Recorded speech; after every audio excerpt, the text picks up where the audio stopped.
no hay algo más satisfactorio que tengas ese proyecto, que lo logres desarrollar, que lo puedas escribir, que lo puedas poner primero en blanco y negro, que hagas una escaleta, que sepas cuánto van a durar las cosas, que luego hagas un piloto, y no hay mayor satisfacción, como te digo, que el que veas plasmado, que le prendas al canal 4, el 5, el 11, el 22, el 34, el 40, hemos trabajado para casi todos los canales, y puedas ver algo que se te ocurrió a ti hace 8 meses y que lo pudiste producir, lo pudiste vender y que puede estar siendo de utilidad a la gente además.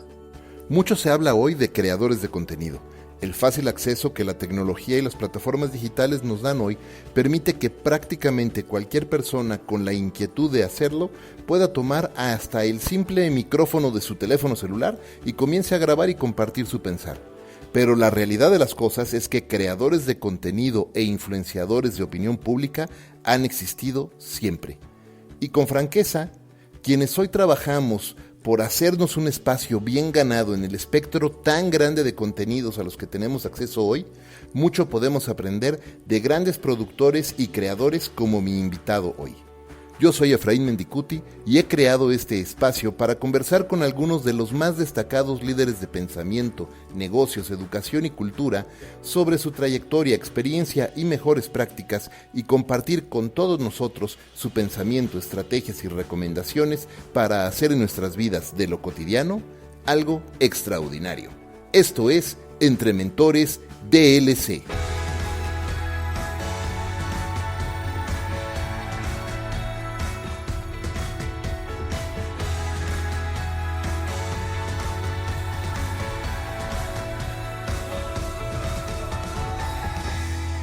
Si trabajas en la industria de la publicidad y la comunicación en México o en América Latina, seguramente habrás escuchado el nombre de Alejandro Ramos y habrás visto alguno de los miles de episodios de Status TV, que por décadas ya nos han regalado un vistazo a las mentes y a los líderes más destacados de la industria aquí en la región. Lo que quizás no sepas es que Alejandro y su equipo en Icarus han producido por más de 40 años un sinfín de series de televisión, comerciales y hasta largometrajes. Acompáñenme a aprender del extraordinario Alejandro Ramos. Alex, bienvenido a Entre Mentores DLC. No, pues con esta presentación ya me da pena, hijo. Sí. Oye, pues te agradezco mucho tus comentarios. Viniendo de ti, pues realmente es un halago. Fíjate que me di cuenta que estábamos en el 2021, después de estar en la pandemia muchos meses. A la hora de ver, siempre hago mi programación de Status con 2-3 meses de anticipación. Ajá. Y me di cuenta que el 2 de febrero caía en martes, pero el 2 de febrero mi casa productora Icarus cumplíamos 40 años. Wow.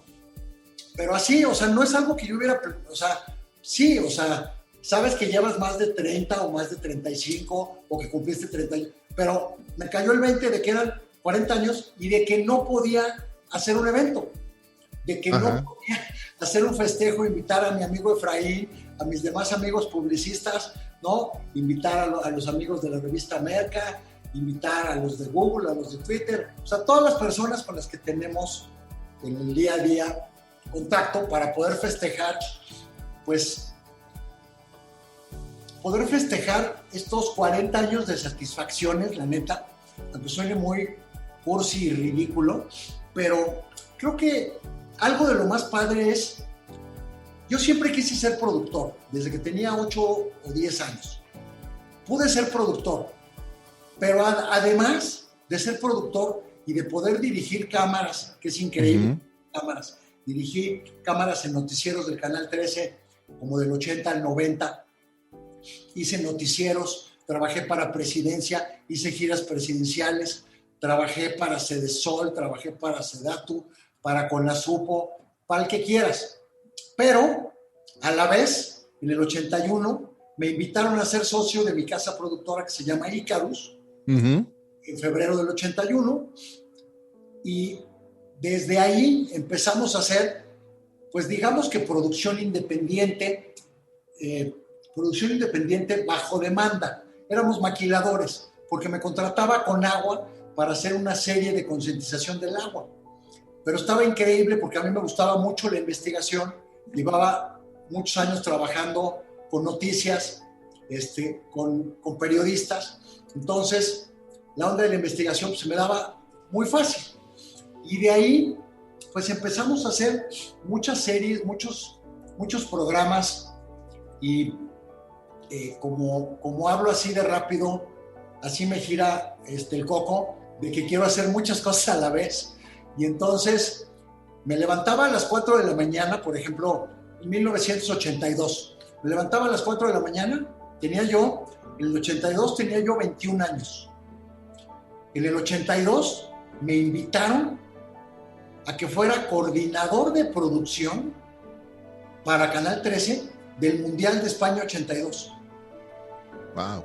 Llevaba yo trabajando 4 años en la tele, empecé a los 17, saliendo de la prepa empecé a trabajar con el señor Don Luis de Llano y tuve chance de aprender muchísimo con Enrique Strauss, con Chucho Tapia, dos grandes productores de televisión en México, y me invitaron al Mundial de España, pues aprendí muchísimo, hicimos las transmisiones en vivo de los partidos, me la pasé 3 meses en España, me la pasé un poco mal, como te podrás imaginar.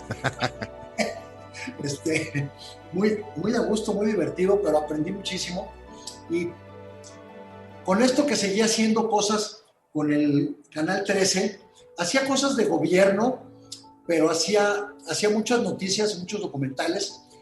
Y luego me invitaron a que trabajara en una serie que se llamaba La Misma Hora, y ahí uno de los conductores era Andrés Bustamante.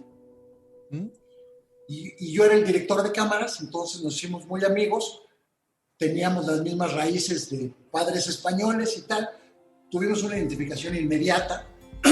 Era la época de Andrés Bustamante, que trabajaba en El Hijo del Cuervo. Mira. Talentosísimo, impresionante. Y entonces ahí empiezo con la primera serie que se llamó Sin Tornillos. Le digo a Andrés, era impresionante el talento que tenía. Para cada programa de media hora semanal se inventaba 5 o 6 personajes diferentes. Había que decirle, ya tranquilízate, Andrés. Él, junto con una persona que se apellidaba Orcasitas, hacía las pelucas, los apliques. Súper padre. Entonces imagínate poder hacer una serie así y poderla comercializar. Ahí aprendí, yo como productor, como obrero de la tele, como director de cámaras, como asistente de producción, como coordinador, como productor, aprendí que tenía que ser amigo de los ingenieros, porque si no le entendías a la tecnología, pues no podías pedir más cámaras, más grúas, más cosas, ¿no? Claro. Igual que al audio, ¿no? Entonces aprendí que tenías que hacerte amigo de los ingenieros y de todos los del staff, pero también de los de la comercialización, para poder vender tus proyectos. Entonces en 1987 inicié ya con proyectos independientes, fue el primer proyecto independiente, lo de Andrés Bustamante. Yo pude comprar el tiempo en el Canal 13, domingo 7:30 de la noche antes de Deporte B, un súper horario, nos fue súper bien. Y ahí en ese año también hicimos 2 largometrajes, como bien decías. Me gustó ser productor y conseguí lana, conseguí patrocinio para hacer una primer película con mi compadre Gilberto Martínez Solares, que tiene un nombre muy cinematográfico, entonces fue como fácil vender la peli, ¿no? No era una película muy buena, pero pues metimos a Eduardo Palomo, Arturo Peniche, a Omar Fierro, a Pepe Labat, y a todas las que enseñaban un poquito de más, a Edna Volcan, a Abril Campillo, y le metimos plomazos y tráfico de órganos. Entonces pues ya estaba ahí la película, nos fue muy bien. Y luego hicimos otra película con Armando Ramírez, con el escritor. Una película que se llamó Me llaman la Chata Aguayo. Uh-huh. Con esa película nos ganamos una cabeza de palenque en la reseña de Acapulco cuando regresó a nuestro país. Pues fue en el año de 87, 88 creo. se volvió a hacer la reseña de Acapulco, que ya no se hacía en Acapulco, en donde era una muestra internacional, y ahí pudimos exhibir la película con María Rojo, Alonso Chanove, y ganamos un primer lugar en la categoría de drama. Wow. Y yo dije, pues, de aquí soy, ahora vamos a hacer películas, ¿no? Y no, hombre, para levantar la tercera película me tardé 3 años, vi cómo venían las cosas con las distribuidoras, muy complicado. No teníamos estos grandes consorcios que hay ahora como Cinépolis y Cinemex, que apoyan mucho a las productoras mexicanas. Y entonces yo me seguía haciendo series de televisión. Uh-huh. Y eso pues es lo que hacemos pues cotidianamente. Hago muchos capítulos de media hora. Me gusta mucho he hecho cosas de la historia de la medicina. Llevo hechas 5 temporadas de la historia de la medicina, desde la medicina náhuatl, la medicina maya, la medicina prehispánica, wow, hasta la medicina genómica. Junto con la UNAM tenemos un convenio amplio de colaboración, desde que estaba el rector Juan Ramón de la Fuente hasta el actual rector de la Facultad de Medicina, y nos ayudan 80 o 90 investigadores, nos ayudan a generar pues todos los contenidos para esta serie de la historia de la medicina. También hemos hecho la historia de la ingeniería en México con el mismo esquema, con la UNAM, con la Facultad de Ingeniería. Y pues hice un programa. ¿Te acuerdas de Armando Ramírez? ¿Ubicas a Armando Ramírez, el que escribió Chinchín el Teporocho, Noche de Califa?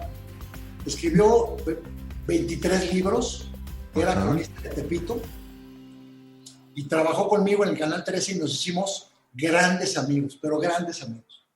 Y le propuse que hiciéramos un programa sobre cultura popular mexicana, sobre los albures, uh-huh, y sobre los tacos al pastor y la feria del mole de Milpalta, y sobre los mariachis de Garibaldi y los tacos al pastor, y pues los bailes de salón, los sonideros de las fiestas en las calles. Y pues ahí lo conocía todo el mundo, y se lo fui a vender a la televisión educativa de México. Los convencí a la televisión educativa. He trabajado para la SEP, para televisión educativa, uh-huh, desde los inicios, desde 1984, creo que fue 85. He trabajado para todos los que han estado ahí en la dirección de televisión educativa de la SEP, siempre con proyectos. Y ahí, bueno, pues los convencí de que era un proyecto cultural, porque los albures es cultura popular mexicana, ¿no? Claro. Hicimos 2-3 temporadas increíbles. Armando falleció desgraciadamente el año pasado, creo, o el antepasado. Pero hicimos una serie. He hecho muchos programas financieros, me gustan. Soy un poco versátil porque me gustan mucho los albures, pero me gustan mucho las finanzas, ¿no? Que son un albur en sí mismo. Es un volado. No. Hay mucha ciencia. Tuve la gran oportunidad de trabajar con Eduardo Torreblanca en el Canal 13, con Martín Flores. Y luego levanté un proyecto con Manuel Somoza en el anterior Canal 40, donde iniciamos también con los programas de publicidad en CENI, Canal 40. Ahí hacíamos un programa que se llamaba Factor Financiero con Manuel Somoza, que todavía sigue haciendo sus programas. Yo creo que como productor independiente, la mayor satisfacción que puedes tener es crear un proyecto, ya sea que se te ocurra a ti, que se le ocurra a alguien de las personas que trabaja conmigo, o que se le ocurra a alguien que me lo venga a proponer y que me guste. Así hemos hecho muchas cosas. No hay algo más satisfactorio que tengas ese proyecto, que lo logres desarrollar, que lo puedas escribir, que lo puedas poner primero en blanco y negro, que hagas una escaleta, que sepas cuánto van a durar las cosas, que luego hagas un piloto. Nosotros en Ícaros tenemos todo el equipo, tenemos pues las cámaras, las luces, los micrófonos, los dollies, tenemos todo lo que es postproducción desde 1981, desde hace 40 años. Uh-huh. Somos suficientes en la mayoría de las cosas. De repente, si necesitamos una unidad más grande, pues la rentamos y eso.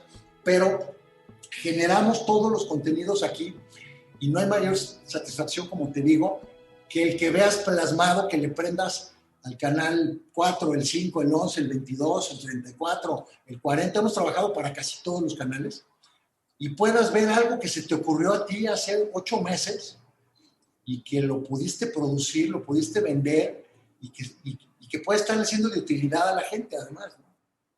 Oye, me encanta lo que dices ahí y quisiera hacer varios doble clics en toda esta historia que nos acabas de compartir, porque además es fascinante y escucharte con todos los proyectos que has trabajado es súper interesante. Sobre todo, por ejemplo, yo no conocía esa historia con Andrés Bustamante, ¿no? Y mira que tenemos ya años de conocernos, pero no sabía yo esa historia, pero quiero hacer doble clic en un par de cosas que acabas de comentar. La primera es la satisfacción de crear algo desde cero y verlo después ya plasmado, proyectado, transmitiendo en algún lugar, pero sobre todo lo que dices, en servicio de otros. Yo soy un ferviente creyente que el trabajo que hacemos tiene que llevar siempre un sentido de propósito, ¿no? ¿Cómo encuentras tú ese sentido de propósito para decir, oye, me voy a meter a hacer un proyecto ahora de televisión sobre la historia de la medicina y luego voy a hacer otra de finanzas y luego voy a hacer otro de historia de la ingeniería y voy a hacer otro pues de publicidad, ¿no? Y todo lo que están haciendo mis amigos locos en el mundo de la publicidad? Y ¿cómo vas encontrando ese sentido? Tiene que haber un común denominador entre todos, seguramente, pero además, ¿cómo le encuentras ese sentido o de dónde viene la inquietud para cada uno de esos proyectos? Yo creo que lo sientes.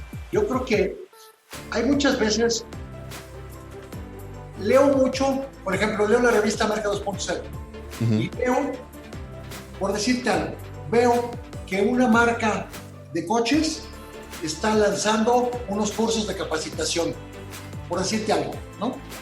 Entonces voy, me acerco con esa marca y le digo, oye, ¿por qué esto no lo llevamos a la tele? Porque le puede ser de interés a la gente que está en estatus, ¿no? Con estatus nos pasó exactamente lo mismo. Antes de estatus se llamaba, te debes de acordar, 17.65 publicidad. Claro. ¿Te acuerdas? En el anterior Canal 40, estábamos viernes a las 11 de la noche y se nos ocurrió a Jordi Arenas, un gran creativo. Él hizo Videocosmos con Luis de Llano, ¿no? Un gran programa, pero él tenía una agencia de publicidad. Yo le hacía cosas de producción a su agencia de publicidad y un día en una comida platicando, en una comida larga, como se pueden dar, ¿no? Se nos ocurrió hacer un programa sobre publicidad. Y entonces empieza Canal 40, nos invita a trabajar el dueño Javier Moreno Valle y el director Hernán Cabalceta. Ahí estaba Ciro Gómez Leiva también, buen amigo nuestro. Y oigan, pues, ¿cómo le hacemos para conseguir? Tú, Alejandro, tienes una casa productora y estás haciendo cosas con las marcas. ¿Cómo le hacemos para conseguir patrocinadores para el Canal 40? Hagamos un programa sobre publicidad. Vamos a hacer un detrás de cámaras de cómo se hacen las campañas. Yo en ese entonces estaba produciendo una campaña para Sección Amarilla para Carlos Alarraqui. Página 2228. Baterías. La sección amarilla sí funciona y funciona muy bien. Me acuerdo de esa campaña, claro. Entonces, yo estaba haciendo esa campaña y digo, pues voy a hacer el detrás de cámaras, hago un piloto, yo tenía los equipos, lo editamos y vemos pues, que está bien interesante, que a la gente común y corriente le puede interesar, pero que además lo pueden ver las marcas y los anunciantes y les puede interesar estar junto con el Canal 40.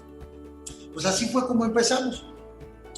Pero ese feeling que sientes es algo que tú ves. Por ejemplo, yo había trabajado más de 20 años haciendo cosas médicas para el IMSS. Hice un documental de los 60 años del IMSS. Hice un documental de los 50 años del Hospital de la Raza. Para hacer ese documental, yo tuve que documentar todos los primeros trasplantes que se hicieron en México. Entonces, yo tengo todo ese stock yo tengo toda esa grabación. ¿Por qué no la uso junto con la Facultad de Medicina y con una fundación, con la Fundación Carso para la Salud o con la Fundación Slim o con algún laboratorio? ¿Por qué no hacer la historia de la medicina? No, pues es que va a ser súper cara, porque tienes que hacer dramatizaciones, tienes que contratar pues, fácil 20 investigadores, vas a pagar una lana a la UNAM. Y además, pues guionistas y doctores. O sea, ¿cómo lo vas a hacer? Bueno, pues ¿cómo? Pues es cliente mío, el laboratorio AstraZeneca. Yo venía haciendo eventos como casa productora, hacía el evento de Losec, ¿no? Para el estómago. O hice pues no sé cuántos, hice como 2 años, casi un evento cada 3 meses o cada 4 meses. Wow. Ya ves que se usaba mucho para las farmacéuticas. Entonces, trabajaba también para Pfizer y trabajaba también para Sanofi. O sea, estaba trabajando para los 3, pero para el primero que trabajé fue para AstraZeneca y fui y se lo propuse, pero le dije, el chiste, fíjate qué necedad, en el año 2004, fui a decirles, quiero que ustedes lo patrocinen, pero no quiero que aparezcan. No voy a vender Losec, no vamos a hacer un infomercial, ni vamos a promocionar sus productos. Ustedes van a apoyar a la investigación científica. Y va a decir en el programa, en la tele, algo que se transmitió en 48 países, en más de 70 canales de televisión. Se transmitió y decía, la UNAM y AstraZeneca presentan. Eso era todo. Oye, pero poderosísimo. Más, ¿no? Pero el director de marketing me dijo, oye, está poca madre, está muy bien, yo te pago tus programas, lo que cuesten, muy caros, tú eres el dueño de los derechos eran míos, son míos, de hecho, pero quiero que me hagas de cada capítulo, imagínate, la historia de la medicina náhuatl, se la voy a regalar a los médicos, quiero que me hagas 35,000 copias en DVD para las visitas de los representantes médicos. Wow. Entonces, ya el negocio estuvo en que hicimos más de 1 millón de DVDs. Hicimos 35,000 copias de 15 capítulos. Hacíamos 8,000 copias diarias. 8,000 copias diarias de DVD. Impresionante. Y surgió de una plática con el director de comunicación social del IMSS, mi amigo Roberto Calleja, que le dije, oye, ¿cómo verías esto? No, pues está increíble, pero ¿quién lo va a pagar? Pues, ¿quién lo va a pagar? Pues una marca. Y así hemos hecho muchos de los proyectos, y luego se me ocurren proyectos cuando surgen los canales. Para el canal 22 se me ocurrió hacer un proyecto con el maestro Armando Manzanero. Me invitó el señor Enrique Strauss, que era el director general del canal 22, me invitó a que hiciera un proyecto para ver qué hacíamos con Armando Manzanero en el canal 22. No, bueno, dices, a ver, Armando Manzanero en el canal 22, pues es como el estudio de Pedro Vargas que hubo en la televisión hace muchos años. Ajá. ¿No? No hay que descubrir el hilo negro, ya está ahí, nada más hay que saber cómo. Y entonces, ¿quién no va a querer venir a platicar y a cantar con Armando Manzanero? Pues todos. Vino Alejandro Sanz, vino el Tri, vino Rosario, vino todo el mundo, ¿no?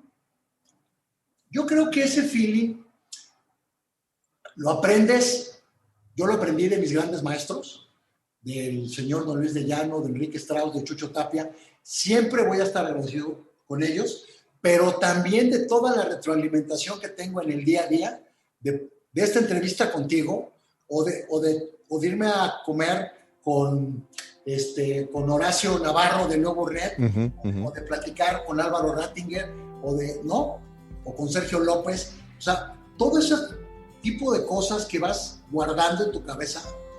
Ahora sí que tienes un disco duro bien grandote, ¿no?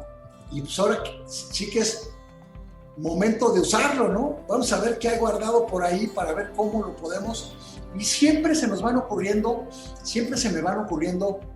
nuevas series sobre nuevos temas, sobre nuevas cosas.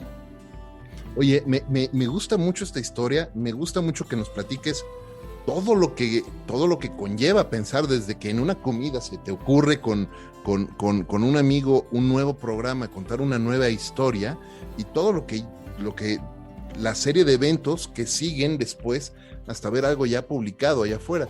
Y es que hoy, en una época en la que creo que el año pasado, nada más el año pasado, solo con podcasts se lanzaron, ¿no? Ya hay un total de más de 2 millones de podcasts en el mundo, con más de 43 millones de episodios publicados, y cualquier persona puede hoy tomar un micrófono y empezar, o en su teléfono, empezar a grabar. Lo que también es muy cierto, eso es una realidad, y cualquier persona hoy, incluso las empresas que piensan que están vendiendo un medicamento, o que piensan que están vendiendo un coche, o que piensan que están vendiendo papas, lo que están vendiendo son contenidos. Hoy el negocio son los contenidos, y cualquier persona se mete. Ahora, lo que también es cierto es que el 90%, más del 90% de todos esos nuevos programas y podcasts y contenidos generados por personas independientes no llegan ni al 10º episodio, ¿no? Porque hay muchas barreras que vencer. Cuando tú ves esta realidad y ves toda esta nueva generación de personas que están generando contenidos y todo, te ves reflejado en ellos. O sea, piensas en Alejandro en los 80s, la tecnología que hay hoy día, si lo hubieras tenido disponible en aquel entonces, ¿cómo lo hubieras aprovechado?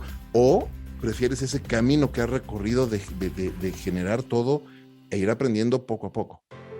No, yo creo que, a ver, sin duda estoy más que contento de todo lo que he venido viviendo. A mí me costó empezar a trabajar, grabar en cintas de 2 pulgadas, cintas de 1 pulgada. Claro.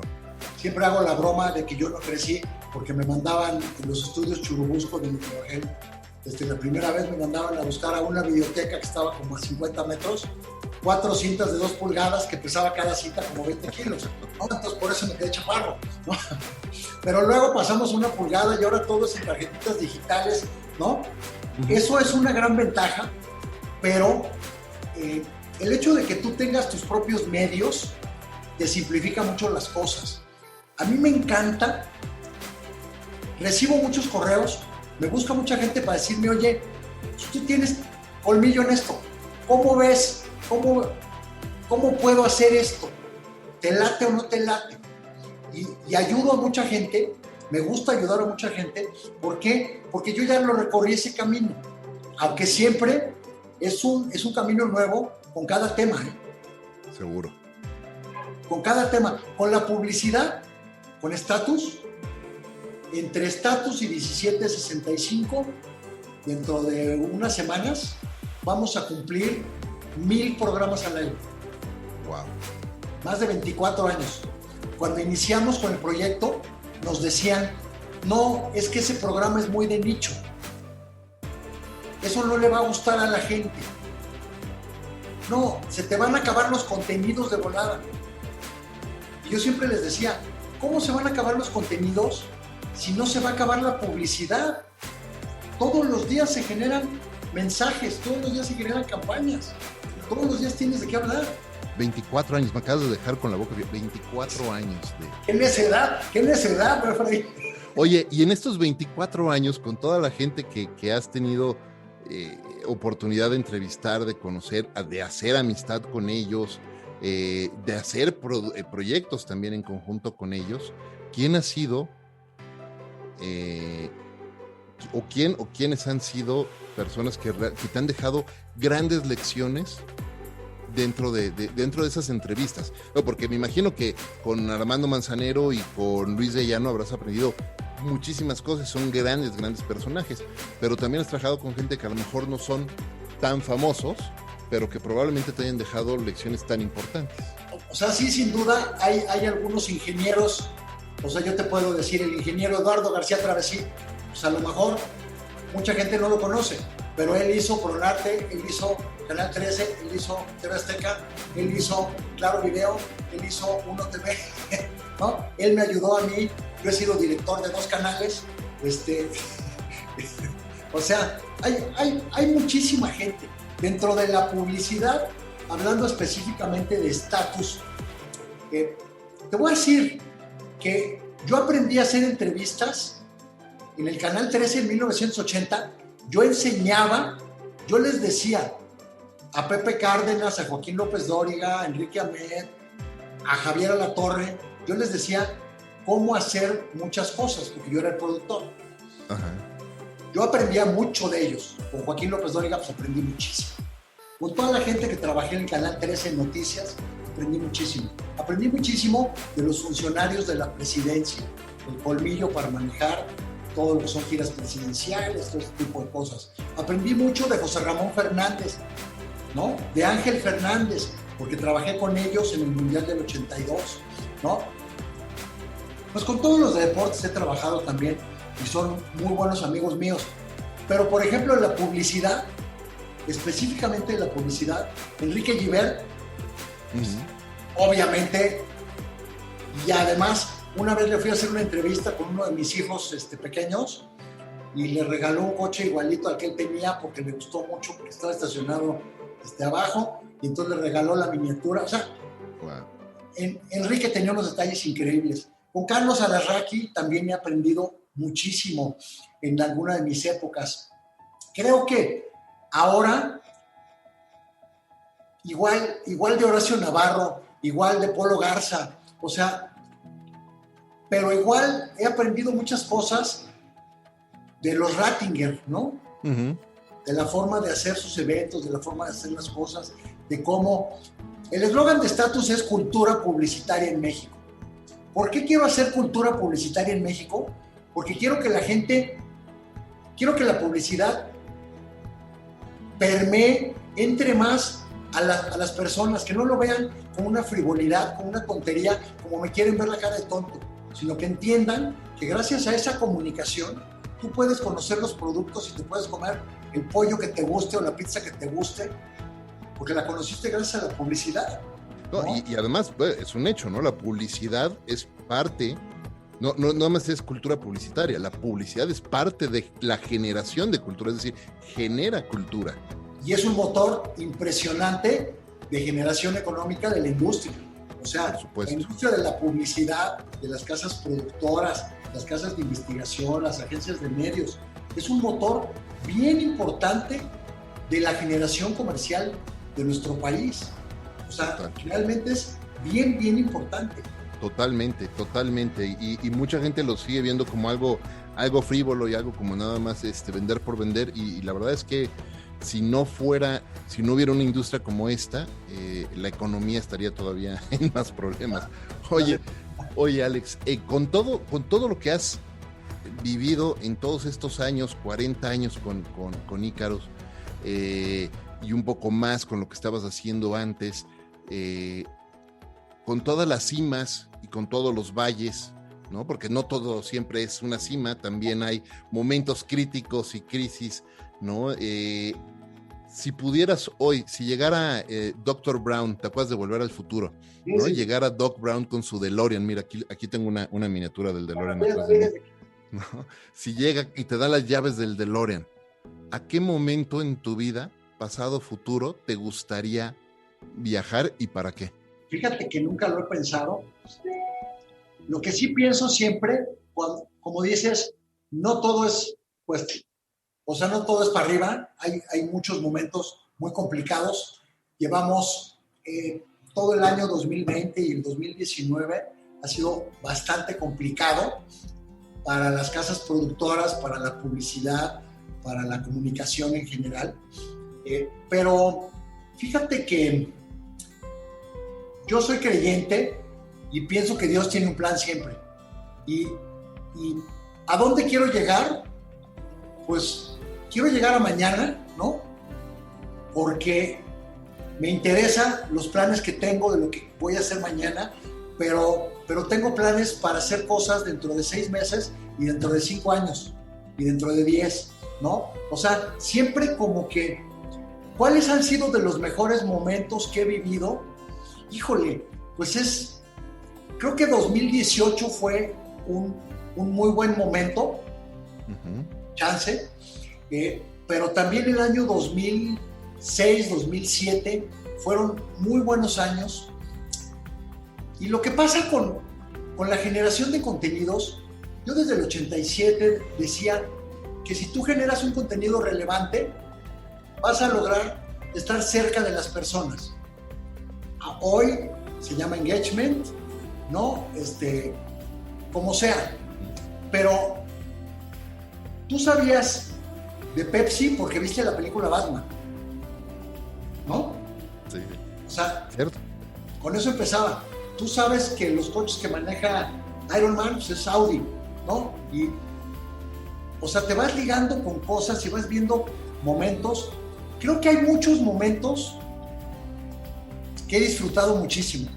Los últimos, cumplí hace poquito, el lunes cumplí 23 años de casado. Tengo 2 hijos, uno de 21 y uno de 19, pero tengo otros 2 hijos más grandes. La familia para mí, me encanta estar con ellos, siempre los involucro en mi chamba. Si voy a hacer una convención bancaria a Acapulco y la voy a cubrir para algún banco, pues voy con mi familia, o si son los premios EFI, a lo mejor voy con mi esposo, voy con alguno de mis hijos. O sea, creo que hay muchos momentos, la neta no, o sea, sería muy difícil, como que no sé cuál. La época de las películas pues, fue muy padre.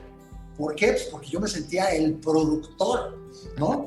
Me daba miedito, porque decías, oye, a ver, en el 87 yo tenía 26 años y estaba produciendo películas y estaba ganando la reseña de Acapulco, ¿no?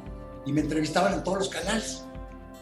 Pero tenía al lado a mi esposa y a mis amigos que me decían, a ver, hijo, pon los piecitos en la tierra, ¿no? O sea, claro. Fue un garbanzo de a libra. Y luego decidí dejar de hacer cine y seguirme con la tele.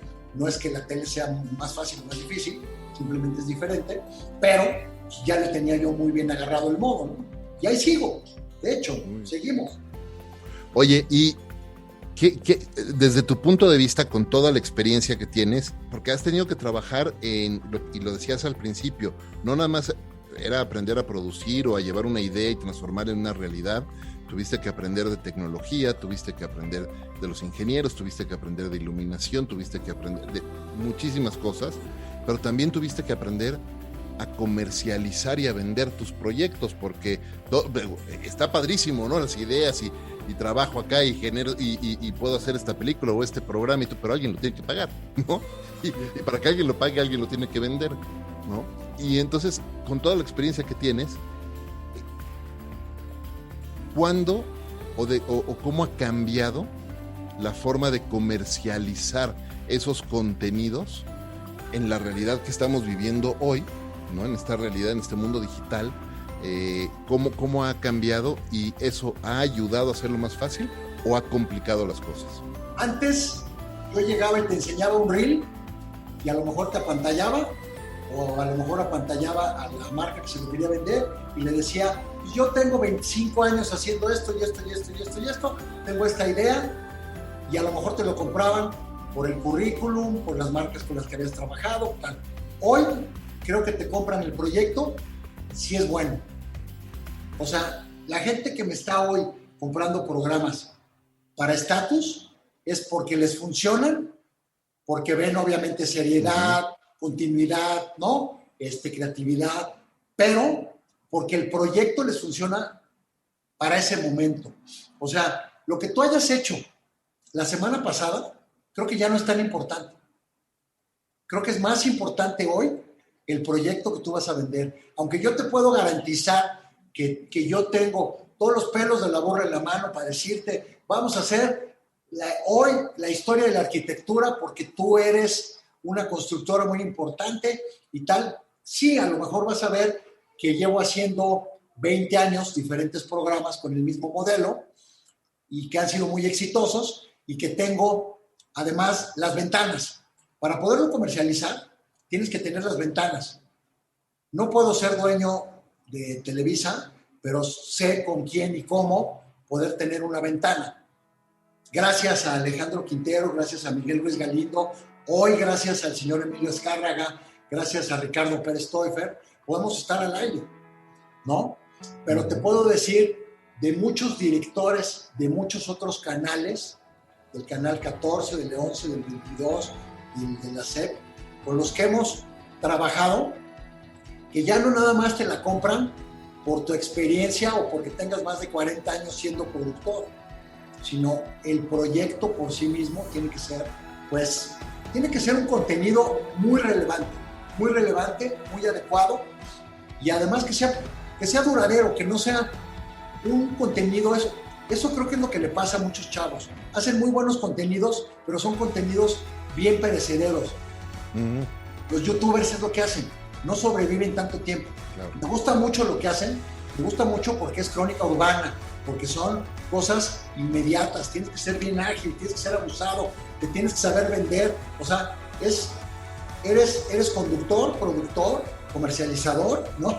Pero fíjate qué interesante qué interesante punto estás tocando, porque hablabas de las ventanas ahorita.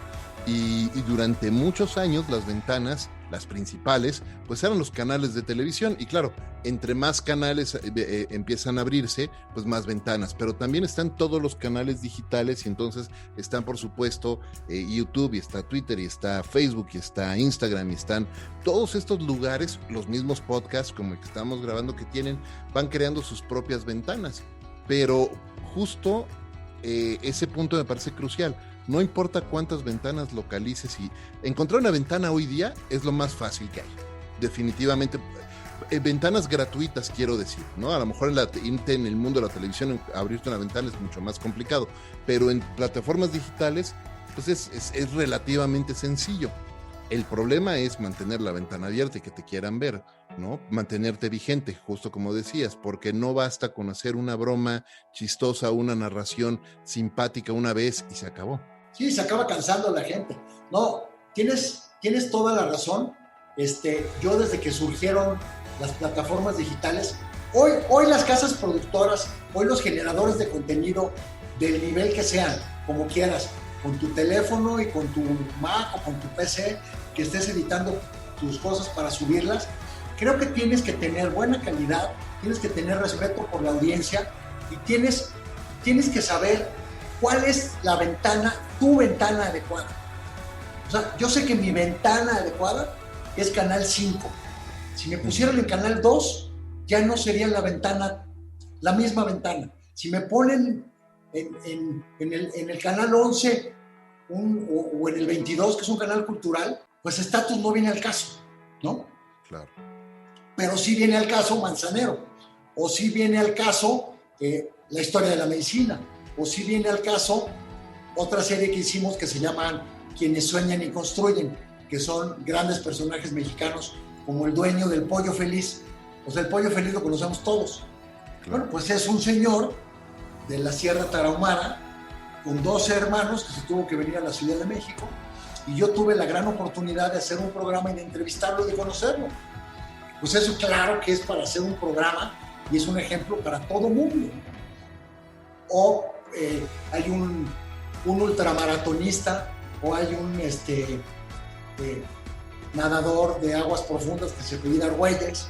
Entonces, pues yo creo que para que generes el contenido adecuado a la ventana que necesitas, tienes que conocer muy bien al público al que tú te vas a dirigir y saber qué es lo que quieren escuchar y cómo les puedes meter otro tipo de cosas, cómo puedes introducir otro tipo de temas con el lenguaje que utilices, ¿no? Oye, ¿cómo defines una audiencia? Porque cada vez el entender y definir a tu audiencia de manera muy clara es cada vez más importante, ¿no? Y claro, antes la manera en la que se definió una audiencia pues eran los demográficos nada más, y después empezamos a demográficos y psicográficos, y estamos en hábitos de comportamiento, y luego ya está el tema del buying persona, y luego el ideal, el avatar, y cuántos conceptos se te pueden ocurrir, ¿no? O se nos pueden ocurrir, pero en tu experiencia, ¿cómo vas definiendo esa audiencia y decir, esta es la audiencia que yo quiero para este programa porque esto es lo que me interesa? Pues lo haces de acuerdo A ver, yo hago la historia de la medicina otra vez. Si yo solo me quiero enfocar a los médicos, va a ser un buen público, ¿no? Pero el lenguaje va a ser muy especializado y no va a ser tan vendible y no se lo voy a poder regalar a tantos canales para que lo transmitan por el lenguaje. Pero si lo hago pensando en que quiero que lo entienda cualquier persona, lo mismo de la publicidad. A ti te ha de haber tocado cuando me toca decirle a alguien, oye, por favor, dímelo en español, no uses anglicismos. Oye, por favor, no me hables tan,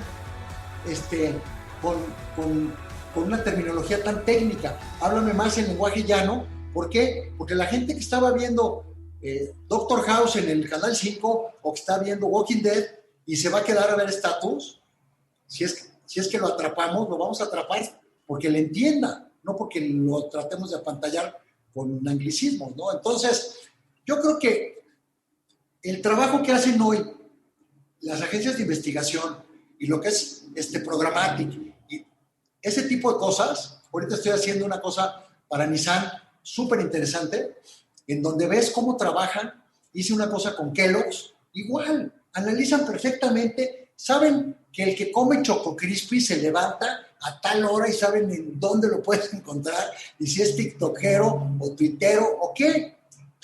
Entonces, creo que la ciencia y toda esta parte, si lo hubiéramos platicado hace 10 años, ya no digamos 20, hablar de que la publicidad iba a ser científicamente comprobada, como se está haciendo, pues eso es increíble, ¿no? Uh-huh. Fíjate que justo me recuerdas alguna conversación con un gran publicista, no diré quién para no decir pecadores, nada más el pecado, ¿no? Pero justo en una conversación en la que hablábamos del tema de la analítica y la medición y entender hoy cómo podemos tener acceso a todo este entendimiento. Y él es un gran publicista, de abolengo, digamos ya, ¿no?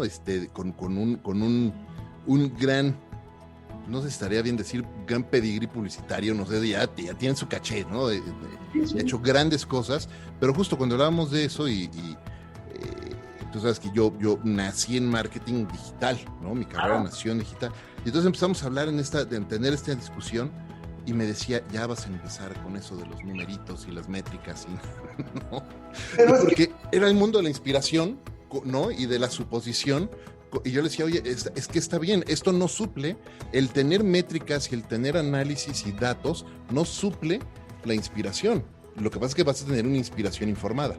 Claro, o sea, mientras más conozcas a tu público, pues mejor te vas a poder referir a él, mejor le vas a poder hablar y mejor le vas a poder presentar lo que tú quieres como él lo quiere escuchar. O sea, eso es algo que yo recuerdo que tú fuiste de los iniciadores y que siempre yo lo defiendo. ¿Por qué? Pues porque es profesionalizar la creatividad.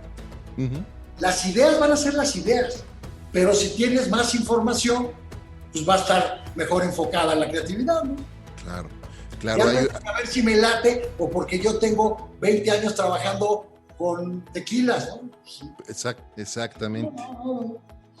Oye, déjame cambiar un poco, conforme vamos entrando a la recta final, déjame cambiar un poco de carril, porque también quiero conocerte un poco más como líder que eres, ¿no? Y has liderado muchísimas cosas y grandes equipos.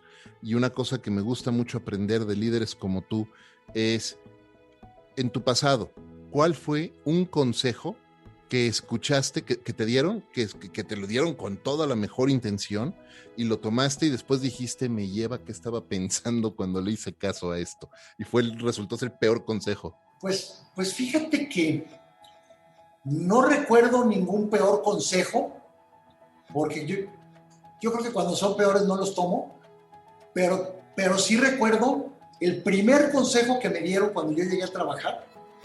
Me llamó el señor don Luis de Llano a su oficina, un señor español, o sea, impresionantemente eficiente. Estaba en su oficina y tenía todos los monitores de los estudios que estaban grabando y de todas las salas de edición. Y estabas editando y te decía, viejo, se te fue un cuadro, revisa. Y decías, ¿qué es eso? O sea, veía todo. Entonces me llama a su oficina y me empieza a decir, vas a participar en el programa de los Arieles, me dijo Enrique Strauss que vas a hacer no sé qué, te encargo que vayas a la Cineteca Nacional y que hagas. Y yo lo estaba oyendo y le decía que sí. Al minuto me dijo, si no lo apuntas, se te va a olvidar. Apunta todo lo que te digan. Lo pensé, lo recapacité y yo le iba a decir, no, a ver, don Luis, me voy a acordar, porque no. Y dije, tienes razón, fui y apunté. Es algo que yo le he enseñado a todas las personas, más de 500 personas o más de 800 personas que han trabajado conmigo en mi oficina. Creo que el que apuntes las cosas, el que no digas, sí me voy a acordar. Total. Yo creo que es soberbia, ¿no? Total, mira.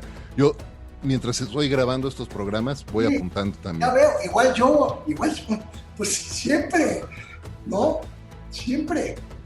Oye, Alex, yo sostengo una teoría, una premisa, y es que para que un gran líder como tú sea tan prolífico y siga generando tantas cosas, necesariamente tenemos que desarrollar ciertos hábitos y establecer ciertas rutinas en nuestra vida para poder hacer todo lo que hacemos. Entonces, ¿qué rutinas y qué hábitos has desarrollado tú? No, bueno, yo soy un necio del orden. Mi mujer me dice que parezco productor hasta en la despensa de mi casa. ¿Sabes cómo somos los productores? ¿No? Como que, a ver, sí, no, pero es que ya lo van a hacer. No, sí, pero haz esto. No, pero, o sea, como que queremos estar en todo. Sí, tengo muchas rutinas, como de despertarme, ver mis mensajes. Estoy conectado constantemente, pero estoy conectado a WhatsApp y a mis correos, y a Messenger, y a Twitter, y a Instagram. O sea, en todo lo que tienes que estar. A ver, si vas a estar, pues es para que contestes, ¿no? Yo así le digo a algunas personas, oye, ¿por qué no contestas tu celular? Pues es para contestarlo, ¿no? No, pues estoy ocupado. Bueno, pues estoy ocupado, te marco ahorita, ¿no? Pero creo que soy muy de rutinas. Si tú vieras mi escritorio, está cada cosa en su lugar, cada cosa acomodada. Me trato de despertar a la misma hora, hago una rutina de ejercicio por todo el estrés al que estoy sometido regularmente, más el sumado a la pandemia y a la situación económica. Entonces, más me vale que haga bicicleta. Hago bici en la mañana. Tengo la costumbre de todos los fines de semana salir fuera de México. Tengo la gran fortuna de tener un lugar en Tequesquitengo, entonces esquío. Ah, qué bien. Esquío en agua. Participé en torneos. Mis hijos de 19 y 21 compiten internacionalmente. Mi hijo es noveno al mundo. Entonces, esquiamos los fines de semana. Soy muy, muy de rutinas. Voy a comer a mi casa todos los días, Efraín. Muy bien. Tengo mi oficina a 2 cuadras de mi casa. Ahorita estoy en mi oficina y estoy a 2 cuadras de mi casa y voy a comer y como con mis hijos todos los días o casi todos los días. Si tengo una comida y tengo que ir a Puebla a ver al director de la televisión de Puebla, bueno, pues claro. Y lo hago, o si tengo una grabación o lo que sea, pero fíjate que sí soy súper de rutinas para hacer mis proyectos. Inclusive tengo una forma que es, primero apunto cosas como estamos apuntando ahorita, hago rayones, lo paso en limpio, lo dejo reposar 2-3 días, lo vuelvo a ver, lo comento con mi mujer es súper aguda y súper inteligente, me ayuda en casi todos mis proyectos, es súper crítica, si logro ganar esa audiencia ya la libré. Muy bien. Y yo creo que sabes que es bien, bien importante, que me apasiona mi trabajo, me apasiona lo que hago, me gusta levantarme para ver qué vamos a conseguir hoy, qué vamos a hacer, qué vamos a producir, vamos a hacer una serie, vamos a hacer un documental, videoclips y comerciales. Casi no hago hace tiempo, he hecho muy pocos últimamente. Tuve la gran oportunidad, fui manager de grupos de rock también. Fui manager de Dangerous Rhythm y de Ritmo Peligroso y de Los Que Payasos. Y fui manager de Fernando Arau. Y fui manager también. Bueno, hice algunos videoclips con Café Tacuba, con con Rocío Banquels, con Jorge Muñiz. Pues es que te da tiempo de hacer muchísimas cosas. Oye, qué padre eso que acabas de decir, porque sí, es cierto, en la vida tenemos mucho tiempo, subestimamos todo lo que se puede llegar a hacer, ¿no? Oye, una cosa que quiero destacar de lo que acabas de decir, esto de tu oficina tan cerca de tu casa, supongo que es por diseño, no es casualidad. No, claro, lo busqué. Soy tan de costumbres que tuve un mensajero 33 años. Tuve una secretaria de 19 años y luego tuve otra 17 años. En total he tenido creo que 3 o 4 oficinas en estos 40 años. Uh-huh. Pero además mi oficina está enfrente de Televisa San Ángel. Entonces la busqué porque está muy cerca de mi casa, pero además está enfrente de Televisa San Ángel. Qué importante es eso, cómo de verdad hace una diferencia enorme cuando uno empieza a diseñar cosas alrededor de la vida que quiere tener y no ser víctima de circunstancias, sino realmente diseñar cosas, es decir, voy a vivir aquí por estas razones, sí. Voy a tomar estas decisiones, voy a tomar estas acciones porque así lo diseño, no porque alguien me lo imponga, no porque aquí es donde me tocó y ya, ¿no? Yo creo que nos tenemos que facilitar, ¿no?, la existencia. Claro. Y si el hecho de que salgas de tu oficina y te tardes o inviertas 40 minutos o una hora en llegar a tu casa, no llegas del mismo humor que si te puedes ir caminando. Totalmente. Claro, somos privilegiados los que lo podemos hacer, ¿no? De que lo podemos elegir. Yo tengo personas que chambean aquí en mi oficina y que se tardan 1 hora y media en llegar a su casa, ¿no? Sí, claro. Ahora sí que cada quien tiene, pero igual, cada quien tiene que decidir en su vida, bueno, esto es parte del precio que yo quiero pagar para trabajar con Alex y voy a aventarme 1 hora y media todos los días. Sí lo quiero hacer, perfecto. Entonces ya lo decidiste y vas. Claro. Que no, y que es muy diferente a decir, tengo que ir hasta allá y no. Son prioridades. La decisión. Claro. Ahora sí que son luchas sindicales que uno va ganando, ¿no?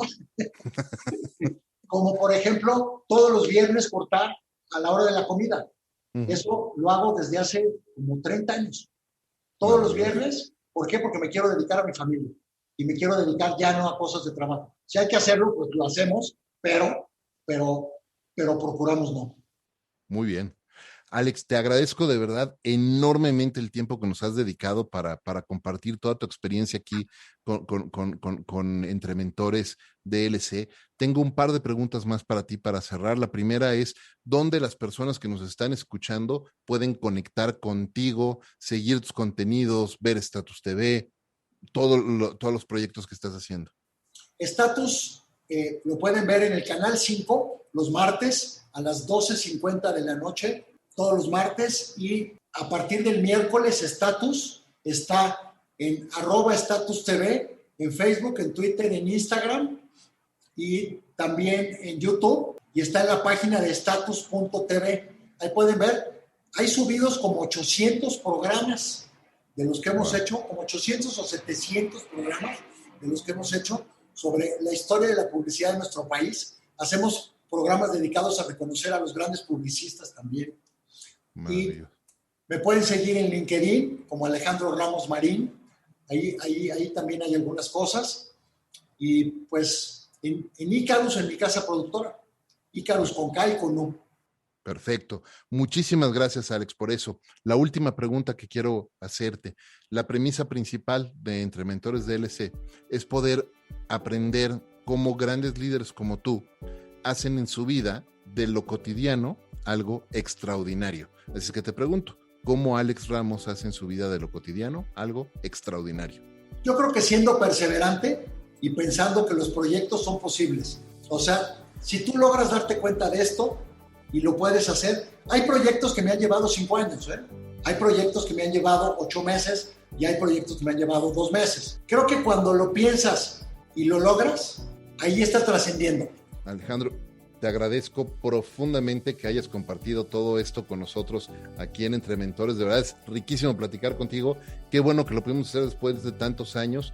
Te mando un gran abrazo y muchas gracias por estar aquí. Igualmente para ti, te agradezco muchísimo. Está súper bueno además tu podcast. Te deseo muchísima suerte y en lo que te podamos ayudar con Status estamos más que puestos. Encantado, muchísimas gracias. Y muchísimas gracias a todos ustedes por escuchar este y todos los episodios de Entre Mentores DLC. Recuerden, este es un programa semanal, así es que si no lo han hecho ya, suscríbanse al mismo y compartan este y todos los episodios de Entre Mentores DLC, porque estoy seguro de que entre sus amigos, familiares y colegas hay muchísimas personas que se pueden beneficiar muchísimo de las grandes lecciones y las experiencias que grandes líderes como Alex hoy aquí nos están compartiendo. Muchas gracias como todas las semanas a Ricolto Café, el mejor café de México, por acompañarme en esta aventura de vida todos los días. Yo soy Efraín Mendicuti y esto es Entre Mentores DLC. Hasta la próxima.